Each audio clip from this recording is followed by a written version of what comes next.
संदीप हा मध्यमवर्गीय कुटुंबातील एक देखणा मुलगा होता.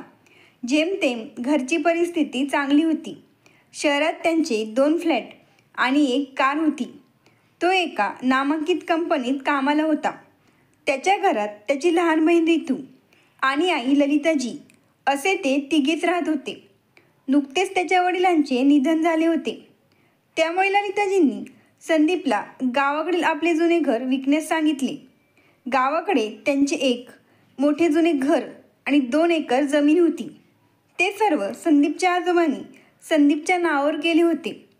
त्याच्या आजोबांचे त्याच्यावर खूप प्रेम होते. पण आता त्यांच्या कुटुंबातील कुणीही गावाकडे राहत नव्हते. सर्वजण शहरातच येऊन स्थायिक झाले होते. म्हणून ललिताजींनी गावाकडील सर्व प्रॉपर्टी विकण्याचा निर्णय घेतला. आईच्या सांगण्यावरून संदीपने सकाळी एस.टी. बसने गावाला जायचं ठरवलं आणि ऑफिसमधून त्याने 2-3 दिवसांची रजा काढली. आज सकाळी तो लवकरच उठला आणि ऑटो करून थेट एस.टी. स्टँडवर पोहोचला. त्यांचे गाव शहरापासून सुमारे 200 किलोमीटर अंतरावर होते. बराच वेळ वाट पाहिल्यानंतर अखेर फलाट क्रमांक 3वर त्याच्या गावी जाणारी बस लागली. घाईघाईत त्याने पटकन खिडकीजवळील जागा पकडली. सकाळची वेळ असल्यामुळे बसमध्ये प्रवाशांची संख्या फार कमी होती. बस वाटेत थांबून नवीन प्रवासी भरत पुढे जात होती. पुढे 3 तासाच्या प्रवासानंतर बस एका ढाब्यावर थांबली. कंडक्टर साहेबांनी आवाज दिला, नाश्त्यासाठी बस फक्त 10 मिनिटे थांबेल. ज्याला नाश्ता करायचा असेल त्याने पटकन उतरून घ्या. संदीपने तिथे पुरेसा नाश्ता केला आणि तो पुन्हा आपल्या जागेवर येऊन बसला. त्यानंतर गाडीने आपला पुढील प्रवास चालू केला. आता संदीपचे गाव फक्त 50 किलोमीटर अंतरावर राहिले होते. काही अंतर पार केल्यावर एक अतिशय सुंदर मुलगी तिची मामी आणि मामीच्या मुलीसोबत बसमध्ये चढली. त्यावेळी संदीपचे लक्ष बसच्या दरवाजाकडेच होते. तो गाडीतील काही लोकांना त्या स्टॉपवर उतरताना पाहत होता. तेव्हा त्याची नजर त्या मुलीवर पडली. तिचं गोड हसणं आणि साधं राहणीमान ज्यामुळे ती आणखीनच सुंदर दिसत होती. अचानक आलेल्या वाऱ्याच्या झोतामुळे तिच्या गळ्यातील ओढणीने तिचा चेहरा झाकला. ती ओढणी नीट करण्याचा प्रयत्न करू लागली, पण वारा जणू तिचा दुश्मन बनला होता. संदीप पहिल्याच नजरेत तिच्या प्रेमात पडला. त्याची वर्षभराची प्रतीक्षा संपली असे त्याला वाटत होते. कारण मागच्या 1 वर्षापासून त्याची आई त्याच्यासाठी मुलगी पाहत होती, पण त्याला कुठलीच मुलगी पसंत पडत नव्हती. त्या मुलीने आपल्या चेहऱ्यावरून ओढणी काढताच तिची नजर संदीपवर पडली. संदीप डोळे मिचकावत तिच्याकडेच बघत होता. ती सुद्धा त्याच्याकडे पाहून हसली आणि तिने लाजून आपली नजर फिरवली. गावात पोचल्यावर स्टॉपवर बस थांबली. त्या मुलीने पुन्हा एकदा संदीपकडे पाहिलं आणि ती आपल्या मामी आणि बहिणीसोबत बसमधून खाली उतरू लागली. संदीपही त्याच गावात उतरणार होता. तो बसमधून खाली उतरला आणि गावातील कच्च्या रस्त्यावर चालू लागला. ती मुलगी आणि तिचे कुटुंबीय पुढे चालत होते आणि संदीप त्यांच्या मागे मागे चालत होता. त्यांच्या मागे जाण्याचा संदीपचा कोणताही हेतू नसला तरी त्यांचे गंतव्यस्थान एकच होते. चालता चालता ती मुलगी तिच्या मामीला म्हणाली, तो मुलगा किती वेळ झालं आपल्या मागे मागेच येत आहे. माहीत नाही हा अनोळखी मुलगा कोण आहे. हे ऐकून तिच्या मामीने मागे वळून पाहिलं आणि संदीपला विचारले, अरे दादा, तू कोण आहेस? तुला मी आधी गावात कधी पाहिले नाही. यावर संदीप हसत हसत म्हणाला, मामी, तुम्ही मला ओळखलं नाही का? मी गोविंदरावांचा मुलगा आहे. माझे आजोबा रामदाजींचे इथे जुने घर आणि थोडी जमीन आहे. माझे वडील आता या जगात नाहीत आणि आमच्यापैकी कुणीही गावात राहत नाही. म्हणून मी ते घर आणि जमीन विकण्यासाठी शहरातून आलो आहे. हे ऐकून मामी खुश झाल्या आणि त्या संदीपच्या पाठीवर थाप मारत म्हणाल्या, अरे, तू तर आमचा शेजारी आहेस. मी तुला लहानपणी पाहिले होते तेव्हा तू चड्डीवर फिरायचास, पण आता तू खूप मोठा झाला आहेस रे. त्यामुळेच मी तुला ओळखू शकले नाही. चल आता आलाच आहे तर आमच्या घरी जेवून जा. मामीचे बोलणे ऐकून संदीपला जरा लाज वाटली आणि त्या दोन्ही मुली गालातल्या गालात हसू लागल्या. आता संदीप त्यांच्यासोबत चालू लागला. वाटेत मामींनी त्याला गावातील खूप इकडचे तिकडच्या गोष्टी सांगून त्या दोन्ही मुलींची ओळख करून दिली. प्रथम त्यांनी त्यांच्या मुलीकडे बोट करून सांगितले की ही माझी मुलगी शिखा आणि ही माझ्या नंदीची मुलगी पायल. त्यानंतर संदीप आणि पायल एकमेकांकडे बघून हसले. मामी वाटेत संदीपला गावाबद्दल सांगत होत्या, परंतु संदीपची नजर पायलवर होती. ते दोघेही एकमेकांकडे पाहत होते. काही वेळाने ते त्यांच्या घरी पोहोचले. मामींनी पायलला पाणी आणायला सांगितले. पायलने सगळ्यांना पाणी आणून दिलं आणि ती मामीच्या सांगण्यावरून किचनमध्ये जाऊन स्वयंपाकाची तयारी करू लागली. तिची मामीची मुलगी शिखा ही तिला मदत करत होती. तोपर्यंत मामी आणि संदीप हॉलमध्ये जुन्या गप्पा मारत बसले होते.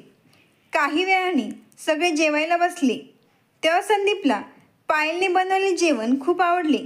त्याने तिची खूप स्तुती केली आणि पायलही त्याला प्रेमाने इतर पदार्थ वाढत होती. रात्री जेवण झाल्यावर मामींनी संदीपला त्यांच्या इथे झोपण्यास सांगितले, कारण संदीपचे घर अनेक दिवसांपासून बंद असल्यामुळे तिथे खूप धूळ झाली होती. त्यानंतर काही वेळाने पायलचे मामाही आले.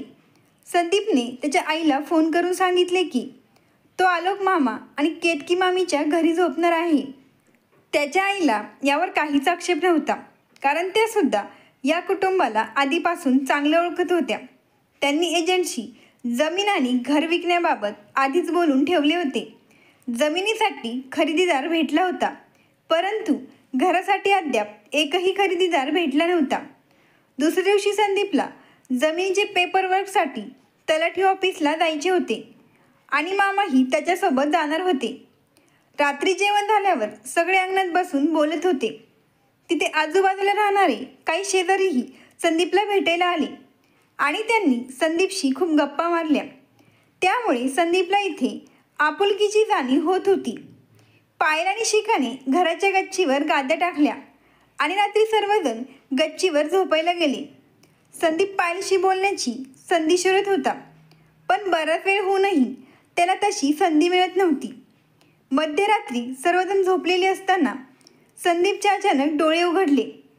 तेव्हा त्याने पाहिले की पायल पाण्याच्या माठाजवळ उभी राहून पाणी पित होती. कदाचित तिला ही झोप येत नव्हती. तिचे मामा मामी गाढ झोपेत होते, तर शिखा झोपेचे नाटक करत होती. संदीप उठला आणि पायलकडे गेला. तेव्हा पायल थोडी डचकली, पण तिला समजले की संदीपला तिच्याशी काहीतरी बोलायचे आहे, म्हणून ती पाणी पिण्याचे नाटक करत उभीच राहिली. संदीप तिच्याजवळ गेला. पायलने पाण्याने भरलेला ग्लास त्याच्या दिशेने धरला. संदीपनेही संधीचा फायदा घेत तिच्याकडून ग्लास घेताना तिच्या हाताला हलकासा स्पर्श केला. संदीपच्या हाताच्या स्पर्शामुळे पायलला जणू विजेचा धक्का लागल्यासारखे वाटले आणि तिने लगेच हात मागे घेतला. संदीपच्या हातातून ग्लास निसटला, परंतु त्याने मोठ्या कष्टाने कसाबसा ग्लास कॅच केला. मग संदीप हळू आवाजात म्हणाला, पायल, मला तू आवडू लागली आहेस. जर तुला सुद्धा मी आवडत असेल तर मी माझ्या आईशी याबद्दल बोलेन. यावर पायल संदीपकडे पाहत हसत म्हणाली, मला पण तू आवडत आहेस. ते ऐकून संदीपला खूप आनंद झाला. मग त्याने पायलचा हात आपल्या हातात धरला. त्याचे मन करत होते की तिला आपल्या मिठीत घ्यावे, पण केतकी मामी आणि मामांची तिथे असलेल्या उपस्थितीने त्याला तसे करण्यापासून रोखले. दोघे एकमेकांचा हात धरून शांतपणे एकमेकांकडे पाहत उभे होते. तेवढ्यात मामीच्या खोकल्याचा आवाज आला. कोणीतरी उभे असल्याचं पाहून त्या पाणी मागू लागल्या. पायलने लगेच संदीपच्या हातातून आपला हात मागे घेतला आणि ती मामीला पाणी द्यायला गेली. संदीपही त्याच्या जागेवर जाऊन आडवा झाला. रात्रभर दोघेही एकमेकांच्या विचारात हरवून गेले होते. सकाळ होतात शिखा पायलची छेड काढू लागली. ती रात्रभर संदीप आणि पायलच्या हालचाली पाहत होती आणि आता तिला चिडवायची संधी मिळाली होती. त्या दिवशी संदीपला परत शहरात परतावे लागणार होते, म्हणून तो आंघोळ करून तयार झाला आणि मामांसोबत तलाठी कार्यालयात पेपरवर्कसाठी निघाला. सर्व कामे उरकून ते दोघे दुपारी घरी परतले. जेवण करून थोडा वेळ आराम केल्यानंतर संदीपने शहरात जाण्याची तयारी केली व त्याने सगळ्यांचा निरोप घेतला. पण पायल कुठेच दिसत नव्हती. इच्छा नसतानाही संदीप बस स्थानकाच्या दिशेने जाऊ लागला. तेव्हा अचानक वाटेत त्याच्यासमोर पायल आली. तिला पाहून त्याला खूप आनंद झाला. बराच वेळ त्यांनी एकमेकांशी प्रेमाच्या गोष्टी केल्या आणि लवकरच भेटण्याचे आश्वासन दिले. जाताना संदीपने पायलच्या कपाळाचे चुंबन घेतले. संदीप शहरात जात असल्यामुळे पायल उदास झाली होती आणि ती त्याच्याकडे तोपर्यंत बघत राहिली जोपर्यंत बस तिच्या नजरेतून गायब होत नाही. तिचे डोळे भरून आले होते. तर तिकडे शहरात संदीपची आई आणि बहीण त्याची वाट पाहत होते. रात्री उशिरा संदीप आपल्या घरी पोचला. घरात जाताच त्याने त्याच्या आईला मिठी मारली. त्याच्या डोळ्यातील चमक आणि चेहऱ्यावरचा आनंद कदाचित त्याच्या आईने ओळखला होता. त्यांनी गमतीने विचारले, गावात एखादी मुलगी पसंत करून आला आहे का, जी इतका खुश दिसत आहेस? अचानक संदीपच्या तोंडून बाहेर पडले, आई, तुला कसं कळलं? यावर त्याची आई हसत हसत म्हणाली, मी तुझी आई आहे. मला सर्व काही माहीत आहे. आता मला सांग, ती भाग्यवान मुलगी कोण आहे जिच्या तू प्रेमात पडला आहेस? संदीप संकोचून म्हणाला, आई, ती केतकी मामीच्या नंदेची मुलगी पायल आहे. पायलचे नाव ऐकून ललिताजींचा चेहरा जरा तिखट झाला, परंतु त्यांनी नाराजी व्यक्त केली नाही. त्या म्हणाल्या, ठीक आहे, आता हातपाय धुवून जेवायला बस बरं. आपण याबद्दल नंतर बोलू. जेवताना संदीप पायलच्या हातच्या जेवणाचे कौतुक करत होता आणि आईला विचारू लागला, आई, तू पायलला भेटशील ना आणि त्यांच्या घरात आमच्या नात्याबद्दल बोलशील ना? आपल्या भावना लपवत त्याची आई म्हणाली, हो हो, आधी तू जेवण करून घे आणि निवांत झोप. यावर आपण उद्या बोलू. जेवण झाल्यावर संदीप त्याच्या खोलीत जाऊन झोपला. घरातील काम उरकून ललिताजी त्यांच्या खोलीत झोपायला गेल्या, परंतु रात्रभर त्यांना झोप लागली नाही.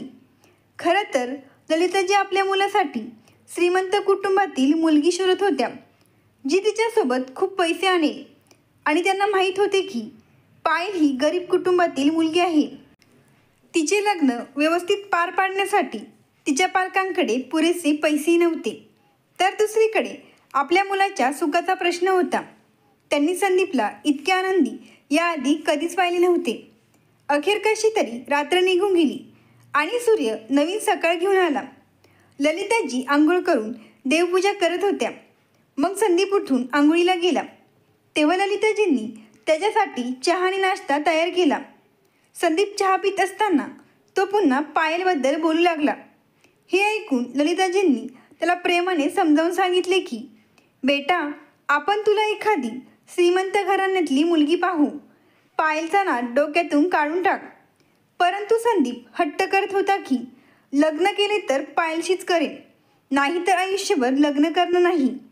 शेवटी ललिताजींना आपल्या मुलाच्या आग्रहापुढे झुकावे लागले. त्यांनी केतकीला फोन केला व त्या तिच्याशी संदीप आणि पायलच्या लग्नाबद्दल बोलू लागल्या. केतकी आणि आलोक आधीच पायल आणि संदीपबद्दल विचार करत होते, परंतु संदीप थोडा वरच्या घराण्यातला असल्यामुळे ते संकोच करत होते. त्यांनी लगेचच या नात्याला हो म्हटलं.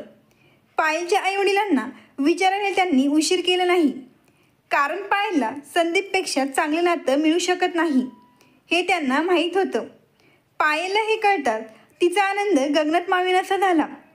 2 दिवसांनी संदीपचे कुटुंबीय आणि इतर नातेवाईक संदीपच्या एंगेजमेंटसाठी गावी पोचले. घरातील लोकांच्या उपस्थितीत संदीप आणि पायलचा साखरपुडा पार पडला. राखाडी रंगाच्या साडीत पायल खूपच सुंदर दिसत होती. आज तिचा लूक अजूनच उधळला होता. हे कदाचित संदीपच्या प्रेमामुळेच घडले असावे. ललिताजींनी आपल्या सुनेला एक छोटीशी भेट दिली. पायलच्या घरच्यांनीही त्यांचे खूप छान प्रकारे स्वागत केले आणि त्यांना प्रेमाने जेवू घातले. पण ललिताजी आणि त्यांच्या काही नातेवाईकांना त्याच्यात काही कमतरता दिसल्या. एंगेजमेंटचा कार्यक्रम उरकल्यावर रितू आणि ललिताजी नातेवाईकांसोबत परत शहरात गेले.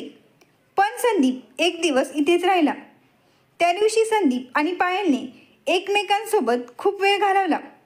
दुसऱ्या दिवशी शहरात जाताना संदीपने पायलला खूप सुंदर सोन्याचे कानातले आणि एक मोबाईल गिफ्ट दिला. त्याने हे सर्व त्याच्या आईपासून लपवले होते.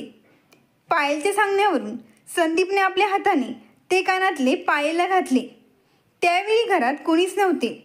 सगळे बाहेर अंगणात बसले होते. तेव्हा संदीपने पायलला आपल्या मिठीत घेतले. तेवढ्यात शिखा तिथे आली व लाजून तिने डोळ्यावर हात ठेवला आणि ती दोघांची छेड काढू लागली. मग बाकीचे लोकही घरात आले आणि शिखा गप्प झाली. शहरात जाताना संदीपने शिखाला परफ्यूमची बाटली गिफ्ट दिली आणि सगळ्यांचा निरोप घेत तो शहराकडे निघाला. आता पायल आणि संदीप रोज तासनतास फोनवर बोलत असत. संदीपला जेव्हा जेव्हा त्याच्या ऑफिसमधून सुट्टी मिळायची तेव्हा तो पायलला भेटण्यासाठी गावी यायचा. पुढे 1 महिना निघून गेला आणि घरातील सदस्यांनी पंडितजींना बोलावून त्यांच्या लग्नाची तारीख निश्चित केली. लग्नाची तारीख पुढच्याच महिन्यातील असल्यामुळे दोन्ही कुटुंबातील घरच्यांनी लग्नाची तयारी सुरू केली. कळत नकळत महिना निघून गेला आणि शेवटी लग्नाचा दिवस आला. नववधूचे रूप धारण करून पायल लग्नाच्या मिरवणुकीची आतुरतेने वाट पाहत होती.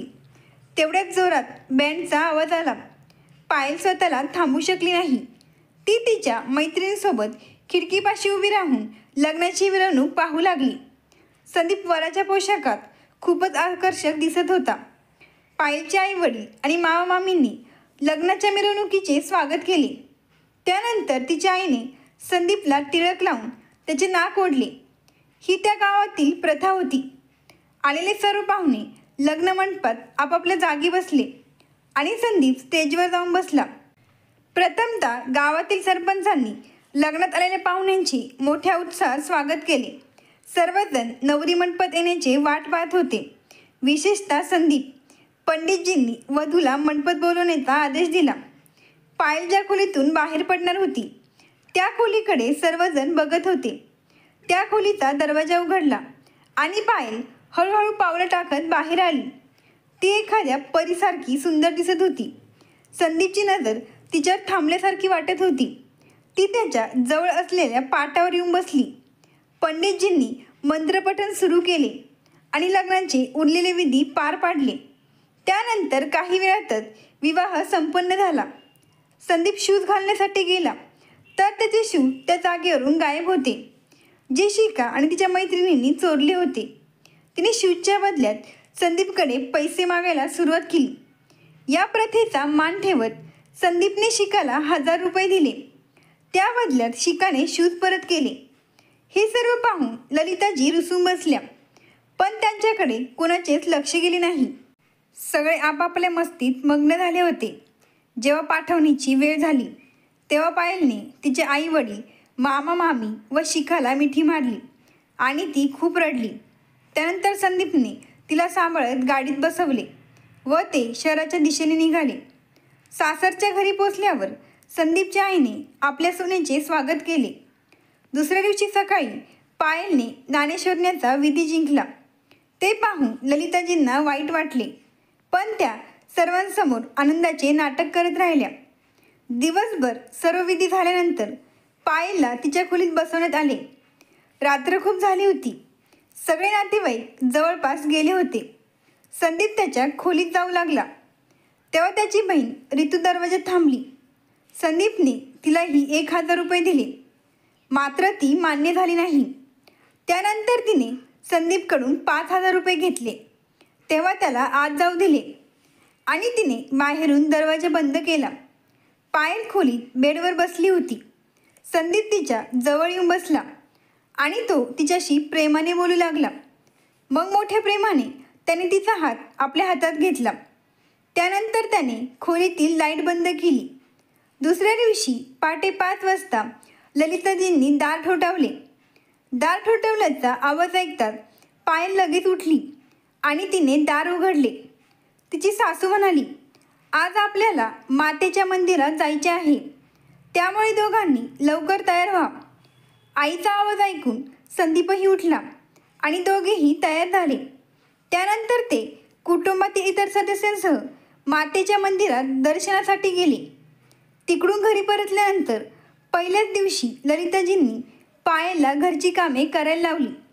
संदीप पायलला त्यांच्या रूममध्ये बोलवत होता, परंतु त्याची आई पायलला घरच्या कामात व्यस्त ठेवत होती. पायल दुपारचे काम आटपून तिच्या खोलीत जात असताना तिच्या सासूने तिला तयार होण्यास सांगितले आणि शेजारच्या महिला तिला भेटण्यासाठी येत असल्याचे सांगितले. ललिताजी यांनी आपल्या शेजारच्या महिलांना आधीच बोलावले होते, कारण पायलने तिच्या आईवडिलांच्या घरून सोबत आणलेल्या गोष्टींची त्यांना खिल्ली उडवायची होती. सर्व शेजाऱ्यांनी पायलच्या सौंदर्याचे खूप कौतुक केले. मग ललिताजी पायलच्या साड्या सर्वांना दाखवून तिची चेष्टा करू लागल्या. हे बघा, हिने किती स्वस्त साड्या आणल्यात. तिची सासू तिला सगळ्यांसमोर हीन करण्याचा प्रयत्न करत होती. याचे पायलला खूप वाईट वाटले, पण ती गप्प राहिली. सगळे निघून गेल्यावर ती खोलीत गेली आणि रडू लागली. संदीपने तिला रडण्याचे कारण विचारले तर तिने आईवडिलांची आठवण येत आहे असे म्हणत संदीपपासून सत्य लपविण्याचा प्रयत्न केला. संदीप पायलला गप्प करत होता. तेव्हा त्याच्या आईने पुन्हा पायलला हाक मारली आणि घरची कामे करायला लावली. रात्री जेवण झाल्यावर संदीप आणि पायल फेरफटका मारायला बाहेर जाऊ लागले, तर ललिताजींनी त्यांना नकार दिला. संदीप आईचे बोलणे टाळू शकला नाही. दुसऱ्या दिवशी पायलचे मामामी लग्न समारंभासाठी शहरात येणार होते. सकाळी उठल्यावर पायल नाश्ता तयार करू लागली. ती जेव्हा स्वयंपाक करू लागली तेव्हा तिचे मामामी शिकासोबत आले. त्यांना पाहून ती खूप खुश झाली. काही वेळाने सगळे गावाला जायला निघाले. पायललाही ते आपल्यासोबत गावी घेऊन चालले होते. संदीप त्यांना स्टेशनवर सोडायला गेला. आठवड्याभरानंतर ललिताजी आपल्या सुनेला परत घ्यायला गेल्या.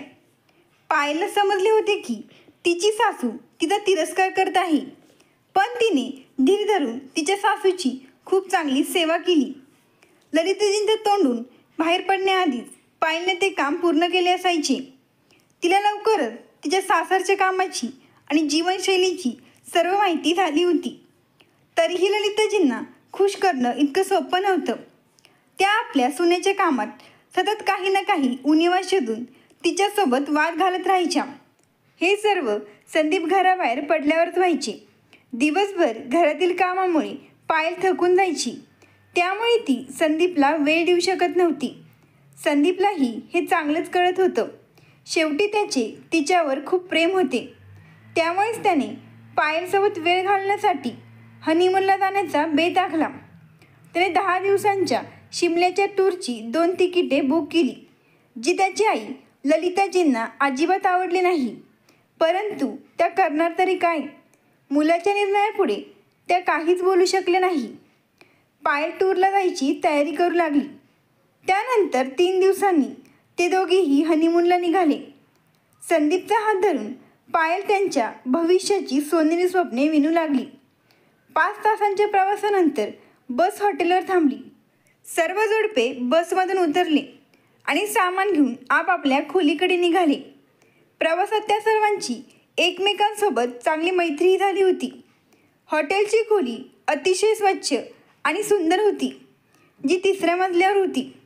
बाहेरूनही छान वाऱ्याची झुळूक येत होती. संदीपने खोलीतच जेवणाची ऑर्डर दिली. जेवण झाल्यावर पायल प्रवासातील थकवा दूर करण्याच्या उद्देशाने आंघोळीला गेली. संदीप आधीच आंघोळ करून आला होता. खोलीत त्याने परफ्यूम फवारायला सुरुवात केली. परफ्यूमच्या सुगंधाने खोलीचे वातावरण आणखीनच रोमॅन्टिक झाले होते. आंघोळ झाल्यावर तिने टॉवेल मागितला. तेव्हा संदीपने टॉवेलसोबत नाईट सूटही दिला, जो त्याने पायलसाठी विकत घेतला होता. पायलला तो पातळ नाईट सूट पाहून आधी लाज वाटली. त्या खोलीत ते दोघेच होते. याच दिवसाची ती खूप दिवसांपासून वाट पाहत होती, म्हणून ती ते कपडे घालून बाहेर आली. पायलला पाहतात संदीपच्या हृदयातून जणू वीज गेली अशी त्याची अवस्था झाली होती. त्याने पायलला आपल्या मिठीत घेतले आणि दोघेही प्रेमाच्या सागरात बुडाले. 10 दिवस कसे निघून गेले ते त्यांना कळलेच नाही. आयुष्यातील सुंदर आठवणी घेऊन ते पुन्हा घराकडे निघाले. अजूनही ललिताजींचा पायलसोबतच्या वागण्यात काही फरक पडला नव्हता, पण पायल आता तिचे चांगलीच ॲडजस्ट होऊन गेली होती. काही दिवसांनी संदीपला कंपनीच्या कामानिमित्त महिनाभरासाठी परदेशात जावे लागले. त्यामुळे आता पायलच्या अडचणी आणखी वाढणार होत्या, हे तिला माहीत होतं. जोपर्यंत संदीप होता तोपर्यंत ललिताजींनी आपल्या सुनेला फारसा त्रास दिला नाही, परंतु आता त्यांना मोकळे मैदान मिळाले होते.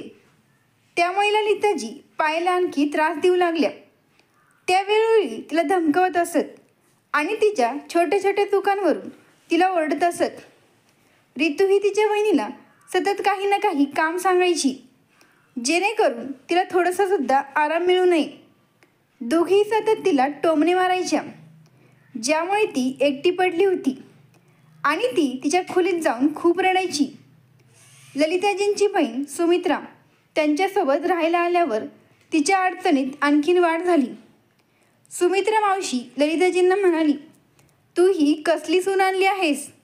ना तिला चांगले कपडे घालायचे माहीत आहे, ना तिला आलेल्या पाहुण्यांशी कसे बोलायचे ते माहीत आहे.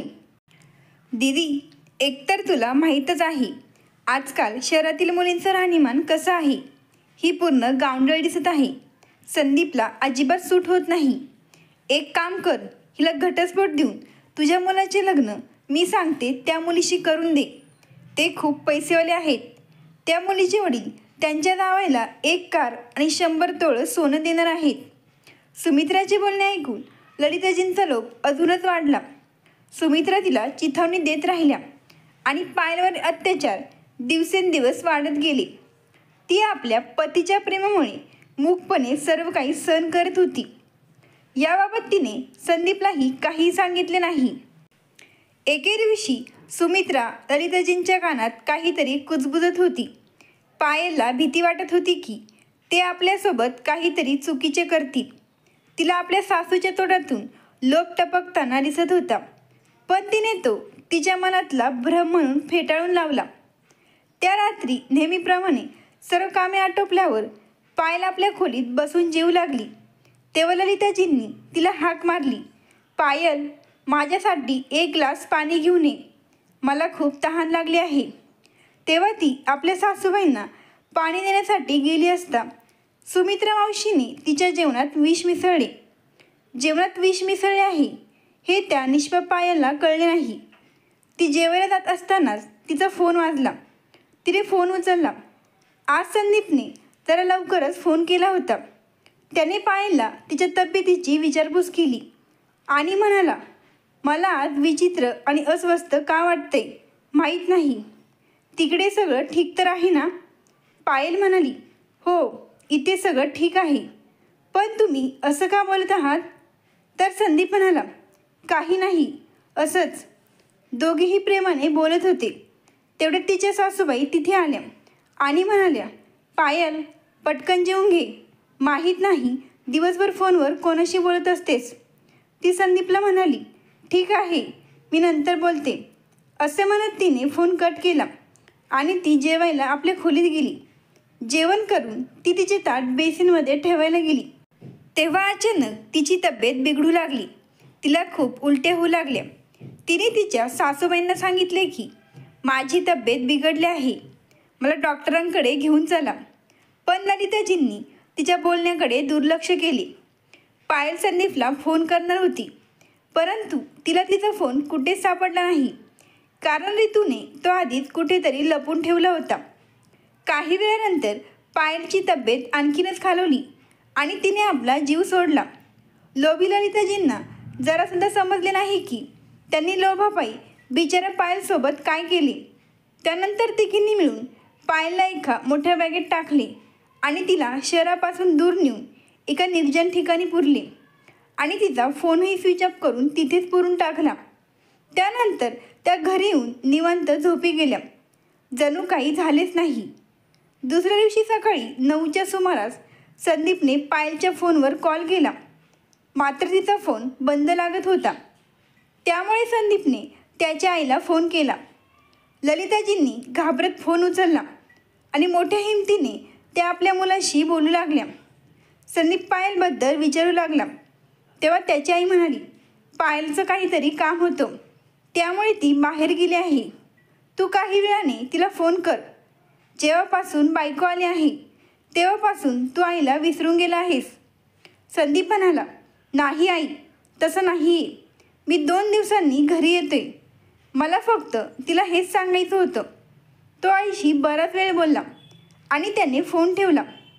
संध्याकाळी त्यांनी पायलला पुन्हा फोन केला, पण तिचा फोन अद्यापही बंद लागत होता. जर आईच्या मोबाईलवर फोन केला तर ती पुन्हा लेक्चर देत बसेल, म्हणून त्याने आईच्या मोबाईलवर फोन केला नाही. त्यानंतर तो घरी परतण्याची तयारी करू लागला. त्याने विमानाचे तिकीट आधीच बुक केले होते, त्यामुळे तो पटकन तयार झाला आणि सामान घेऊन विमानतळाकडे निघाला. हा प्रवास 1 दिवसाचा होता. दुसऱ्या दिवशी सायंकाळी 5च्या सुमारास तो घरी पोहोचला. त्याने दारावरची बेल वाजवली तर रितूने दार उघडले. त्याने आईला मिठी मारली आणि मावशीच्या पायाला स्पर्श केला. घरात सर्वजण हजर होते, पण त्याला पायल कुठेच दिसली नाही. म्हणून त्याने आईला पायलबद्दल विचारले तर ललिताजींनी पुन्हा निमित्त काढले की पायलच्या आईची तब्येत बिघडली होती, त्यामुळे तिला अचानक गावी जावे लागले. परंतु आई, पायलने मला याबाबत काही सांगितले नाही. मग त्याची आई म्हणाली, ती घाईत विसरली असावी. तो आत्ताच आला आहे, थोडा वेळ आराम कर. तो त्याच्या खोलीत गेला आणि वारंवार पायलला फोन करू लागला, पण तिचा फोन सतत बंद लागत होता.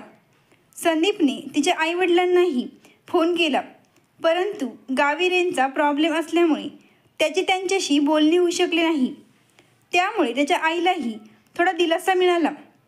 ललिताजी म्हणाल्या, इतकं टेन्शन घेऊ नकोस. तिला वेळ मिळाल्यावर ती स्वतः तुला फोन करेल. तू थकून आला आहेस, जेवण करून झोपून घे. आईच्या सल्ल्याने संदीप जेवण करून झोपी गेला. तो इतका थकला होता की त्याला लगेच झोप लागली. सकाळी उठल्या उठल्या त्याने पायलला पुन्हा फोन केला, परंतु यावेळीही तिचा फोन बंद होता. त्यानंतर तो त्याच्या आईजवळ गेला आणि आईला म्हणाला, तुला पायलचा फोन आला होता का? मी तिला 2 दिवसांपासून फोन करत आहे, पण तिचा फोन सतत बंद लागत आहे. नक्की प्रकरण काय आहे? मला काही समजत नाही. नक्कीच तिच्यासोबत काहीतरी चुकीचे झाले असावे. संदीपचे हे शब्द ऐकून त्याची बहीण रितू, सुमित्रा मावशी आणि ललिताजींचे चेहरे फिके पडले. तिघीही एकमेकींकडे बघत होत्या आणि मनात विचार करत होत्या की आता पुढे काय करायचे. संदीपने स्वतः गावी जाण्याचा निर्णय घेतला. त्याच्या आईने व मावशीने त्याला थांबवण्याचा खूप प्रयत्न केला, पण तो आपले सामान घेऊन घराबाहेर पडला. त्यानंतर रात्री 12च्या सुमारास त्या तिघींनाही घरात विचित्र भास होऊ लागले. ललिताजी त्यांच्या खोलीत झोपलेले असताना त्यांना पायलचा आवाज ऐकू आला. आई, माझा काय दोष होता जे तुम्ही माझ्यासोबत असे केले? ते ऐकून त्या खूप घाबरल्या आणि त्यांना खूप घाम येऊ लागला. त्या कसेबसे हॉलमध्ये आल्या आणि तिथे चक्कर येऊन बेशुद्ध पडल्या. काहीतरी पडले असल्याचा आवाज आल्यामुळे सुमित्रा मावशी आणि रितू तिथे धावत आल्या. त्यांनी हॉलमध्ये पाहिले तर तिथे ललिताजी बेशुद्ध अवस्थेत पडल्या होत्या. सुमित्राने त्यांना आधार देत सोफ्यावर झोपवले, तर रितू आईसाठी धावत पाण्याचा ग्लास घेऊन आली आणि आईवर पाणी शिंपडायला लागली. काही वेळात ललिताजी पुन्हा शुद्धीवर आल्या. सुमित्रा मावशीने ललिताजींची समजूत काढत त्यांना सांगितले की दीदी, तुला भास झाला आहे, घाबरण्याचे काही कारण नाही. त्यानंतर त्या आपापल्या खोलीत झोपायला गेल्या. परंतु काही वेळाने तसाच भास सुमित्राला झाला. मावशी, तुम्ही मला का मारलं? मी असा काय गुन्हा केला होता? पायलचा आवाज ऐकून मावशी खूप घाबरली. तर तिकडे रितूलाही भास झाला. तू माझ्या बहिणीसारखी होतीस, मग तू मला वाचवलं का नाहीस? हे ऐकून रितूसुद्धा खूप घाबरली आणि त्या ओरडत हॉलमध्ये आल्या. त्यांच्या मागे ललिताजीही आल्या. त्या तिघीही घाबरून एकमेकींकडे बघत होत्या. त्यांचे पाय लटलट करत होते. रितू म्हणाली, पायल वहिनीची आत्मा भटकत आहे. ती आपल्या तिघींनाही मारून टाकेल. कदाचित ती तिचा बदला घेण्यासाठी आली आहे. दुसऱ्या दिवशी ललिताजी आणि सुमित्रा मावशींनी या समस्येवर तोडगा काढायला सुरुवात केली. इकडे संदीप पायलच्या गावी पोहोचला होता. त्याने पायलच्या आईवडिलांना पायलबद्दल विचारले. तिच्या आईवडिलांनी त्याला सांगितले की ते पायलशी गेल्या आठवड्याभरापासून बोलले नाही. संदीप म्हणाला, तुम्ही आजारी होता म्हणूनच ती इथे आली होती. तेव्हा तिची आई म्हणाली, नाही, मी पूर्णपणे बरी आहे आणि पायलसुद्धा आम्हाला भेटायला आली नाही. आम्ही आमच्या मुलीचा चेहरा 1 महिना झालं बघितला नाही आणि आठवड्याभरापासून तिच्याशी बोललेलोही नाही. जेव्हा पण आम्ही तिला फोन करायचो तेव्हा ती कामात व्यस्त असायची आणि 2-3 दिवसांपासून तर तिचा फोन बंदच लागत आहे. म्हणून आम्ही तुमच्या आईला फोन केला, पण त्या आमच्याशी नीट बोलल्याही नाही. मुलीच्या सासरी असे वारंवार फोन करणे आम्हाला बरोबर वाटले नाही. त्यामुळे आम्ही तिला पुन्हा फोन केला नाही. आणि आज तुम्ही इथे येऊन म्हणत आहात की पायल इथे आली आहे. आमची मुलगी कुठे गेली आहे? ती ना सासरच्या घरी आहे, ना इकडे आली आहे. मग ती कुठे गेली? जावई बापू, कृपया आमच्या मुलीचा शोध घ्या. पायलची आई जोरात रडायला लागली. संदीप म्हणाला, तुम्ही काळजी करू नका. ती जिथे असेल तिथून मी तिला शोधून आणेल. संदीपने त्याच्या आईला फोन करून विचारले, आई, तू म्हणत होतीस की पायलच्या आईची तब्येत खराब आहे म्हणून ती गावाला गेली आहे, पण ती इथे आली नाही. यावर त्याची आई म्हणाली, ती आम्हाला सांगून गेली होती की तिची आई आजारी आहे. कदाचित ती दुसरीकडेच कुठेतरी गेली असावी आणि आमच्याशी खोटं बोलली असावी. आई, काही हरकत नाही, मी तिचा शोध घेतो. त्यानंतर संदीप आणि पायलच्या वडिलांनी पोलीस ठाण्यात जाऊन पायल हरवली असल्याची तक्रार नोंदवली. तेव्हा गावच्या पोलीस अधिकाऱ्याने संदीपला विचारले, तुला कोणावर संशय आहे का? यावर संदीप म्हणाला, नाही साहेब, पायल खूप चांगली होती आणि सर्वांसोबत ती खूप छान वागायची. त्यानंतर पोलीस अधिकाऱ्याने पायलच्या वडिलांनाही विचारले, तुम्हाला कोणावर संशय आहे का? लग्नाआधी तिचे कोणाशी अफेअर होते का? यावर तिचे वडील म्हणाले, नाही साहेब, ती खूप साधी आणि सरळ मुलगी होती आणि जर असे काही असते तर मी तुम्हाला आधीच सांगितले असते. त्यानंतर पोलिसांनी संदीपला बाहेर पाठवले आणि पायलच्या वडिलांना विचारले, तुमच्या मुलीच्या सासरी तिला काही त्रास होता का? पायलचे वडील म्हणाले, नाही साहेब, आमचा जावई खूप चांगला माणूस आहे. तिची सासू आणि नणंदही तिच्याशी खूप चांगले वागत होत्या. तिने आमच्याकडे त्यांच्याबद्दल कधीच तक्रार केली नाही. पोलीस म्हणाले, ठीक आहे, तुम्ही घरी जावा. आम्ही ताबडतोब तिचा तपास सुरू करू. जर आम्हाला तिच्याबद्दल काही कळलं तर लवकरच तुम्हाला कळवण्यात येईल. मग संदीप आणि पायलचे वडील घरी आले. पायलबद्दल त्याच्या मनात विचार येऊ लागले. शेवटी ती कुठे गेली असेल? तिच्यासोबत काही चुकीची घटना घडली तर नसेल ना? या विचाराने संदीप अस्वस्थ झाला होता. त्याने दुसऱ्या दिवशी सकाळी थेट पोलीस ठाण्यात जाऊन पोलिसांना पायलचा फोन नंबर दिला आणि तो म्हणाला, साहेब, आता मला तिची खूप काळजी वाटत आहे. प्लीज लवकर काहीतरी करा. पोलीस अधिकारी म्हणाले, काळजी करू नका, आम्ही त्यांना लवकरच शोधून काढू. पोलीस अधिकाऱ्याने पायलचा फोन ट्रेस करण्याचे आदेश दिले आणि त्यांनी संदीपचे सांत्वन करून त्याला घरी जाण्यास सांगितले. मग संदीपला त्याच्या शेजाऱ्याचा फोन आला. ते म्हणत होते की संदीप, तुझ्या घरातून विचित्र आवाज येत आहे. त्यानंतर तो पोलिसांना हा प्रकार सांगतो. मग संदीप व पायलचे आई वडील आणि गावचे पोलीस अधिकारीही शहराकडे निघाले. काही वेळात ते संदीपच्या घरापाशी पोहोचले. संदीपने घराचा दरवाजा ठोठावला, मात्र कोणीही दरवाजा उघडला नाही. त्यामुळे पोलीस अधिकाऱ्याने दरवाजा तोडण्याचे आदेश दिले. हवालदारांनी दरवाजा तोडला. सर्वजण घराच्या आत गेल्यावर घरातील दृश्य खूपच भयावह होते. तिथे काही तांत्रिक विधी केले जात होते. सुमित्रा मावशींनी पायलची आत्मा वश करण्यासाठी एका तांत्रिक बाबाला बोलवले होते. ते मंत्र जपत होते. हवालदारांनी त्या तांत्रिक बाबाला आपल्या ताब्यात घेतले आणि त्याला बेड्या ठोकल्या. पोलीस अधिकाऱ्याने विचारले की ते सर्व काय चालले आहे? तर सुमित्रा मावशींनी उत्तर दिले, पायलच्या आत्म्याला शांती मिळावी म्हणून या विधी चालू होत्या. तिची आत्मा भटकत आहे. संदीप म्हणाला, मावशी, तू हे काय बोलत आहेस? पायलची आत्मा? हो बेटा, पण मावशी, माझी पायल जिवंत आहे. नाही बेटा, ती केव्हाच मेली आहे आणि ती तिचा बदला घेण्यासाठी आम्हाला त्रास देत आहे. संदीपला समजत नव्हते की हे सर्व प्रकरण काय आहे? तो रितूसमोर गेला आणि तिला दोन्ही हातांनी धरून म्हणाला, रितू, मावशी जे काही बोलत आहे ते खरे आहे का? तिने घडलेला सर्व प्रकार संदीपाने पोलीस अधिकाऱ्याला सांगितला. ते ऐकून सर्वांच्या पायाखालची जमीनच सरकली. पोलिसांनी तात्काळ ललिताजी आणि सुमित्राजींना अटक केली. संदीपाने पायलच्या आईवडिलांचे डोळे पाणावले होते. पायलसोबत असे काही घडले असेल यावर त्यांचा विश्वास बसत नव्हता. तिचे आईवडील रडू लागले. संदीपलाही शरीरावर ताबा ठेवता आला नाही आणि तो तिथेच बसला. आपल्या आईने हुंड्याच्या लालसेपोटी पायलची हत्या केल्याचे संदीपला समजून गेले. हे ऐकून तो संतापला. त्याने आईवर ओरडण्यास सुरुवात केली. मात्र पोलिसांनी त्याला तसे करण्यापासून रोखले. चकित झालेल्या पोलीस अधिकाऱ्याने रितूला विचारले, तुम्ही पायलला कुठे पुरले आहे? तू आम्हाला तिथे घेऊन चल. पायलला जिथे पुरले होते तिथे रितू सर्वांना घेऊन गेली.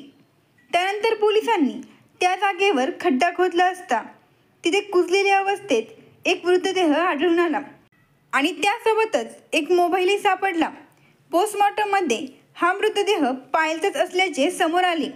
रितू, ललिताजी आणि सुमित्रा यांना पोलिसांकडून अटक करण्यात आली.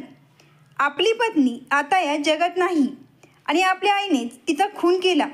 संदीपला हे सहन न झाल्याने तो सतत डिप्रेशनमध्ये राहू लागला आणि मानसिकरित्या आजारी पडला. त्याच्या डोक्यावर परिणाम झाला होता आणि तो शहरात पायल पायल म्हणत इकडे तिकडे भटकत फिरू लागला. त्याला कशाचेच भान नव्हते. त्यामुळे त्याची नोकरीही गेली होती. आता शहरातील बस स्टँड आणि रेल्वे स्टेशन हेच त्याचे घर होते. एके दिवशी त्याने रेल्वेखाली उडी मारून आत्महत्या केली. आपला मुलगा या जगात नाही ही बातमी ललिताजींना समजतात त्या रडायला लागल्या. आता त्यांना आपल्या कृत्याचा पश्चाताप झाला होता. पण उपयोग काय? तिने स्वतःच्या हाताने आपल्या मुलाचा सुखी संसार उद्ध्वस्त केला होता आणि सर्वस्व गमावले होते. कोर्टाने ललिताजी आणि सुमित्रा यांना जन्मठेपेची शिक्षा सुनावली. तर रितूला माफीचे साक्षीदार बनवण्यात आले. त्यामुळे तिला 5 वर्षाची शिक्षा झाली. पैशाचे लोभी आणि हुंड्याची भुकेलेली माणसं आपल्याच विनाशाचे कारण बनतात. हुंड्याच्या लोभापायी आई वडील आपल्या मुलाचे सुख कसे विसरतात. मुलाच्या सुखापेक्षा त्यांना हुंडा महत्त्वाचा वाटतो. त्यामुळे असंख्य निष्पाप मुलींची अवस्था पायलसारखी होते. मित्रांनो, जरी कथा आवडली असेल तर लगेच सबस्क्राईब करा. धन्यवाद. आभारी आहोत.